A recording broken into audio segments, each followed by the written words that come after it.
என்னவோ மாதிரி வார்த்தையெல்லாம் பேசினாங்க. அப்ப கூட நீங்க ஒரு வார்த்தை கூட பேசல. இங்க பாருங்க கதிர், பெரியவங்களை எதிர்த்து பேசாதது நல்ல விஷயம்தான். ஆனா அதுக்காக என்ன பேசினாலும் வாயை மூடிட்டு அமைதியாவே இருப்பீங்களா?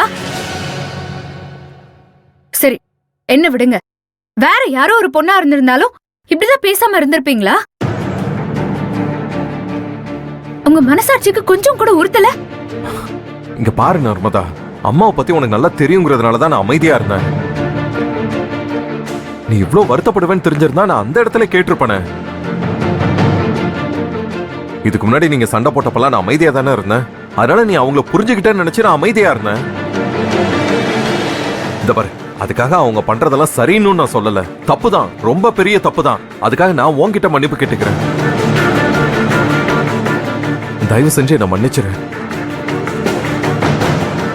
நர்மதா. அதான் மன்னிப்பு கேட்டேன்ல, வேற என்ன? வேற என்ன? ஒண்ணும் இல்ல. சரி, அப்படின்னா வா. எங்க? வீட்டுக்கு தான். தாத்தா உன்னை கூட்டிட்டு வர சொன்னாரு. நான் வரல. ஒரு நிமிஷம். என்ன பேசுற நர்மதா? நான் வர மாட்டேன். தாத்தா சொன்னாருன்னு சொல்றேன். யார் சொன்னா என்ன? நான் வீட்டுக்கு வர மாட்டேன். ஏன் இப்படி பண்ற? நான் தான் உன்கிட்ட மன்னிப்பு கேட்டேன்ல. இதை விட வேற என்கிட்ட என்ன எதிர்பார்க்கிற? சொல்ல, வேற என்ன எதிர்பார்க்கிற? நீங்க மன்னிப்பு கேட்கணுங்கிறதுக்காக இல்ல.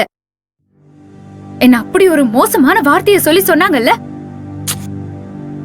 உங்களை மயக்கிறதுக்காக தான் கிணத்துல நான் விழுந்தேன்னு சொன்னாங்கல்ல.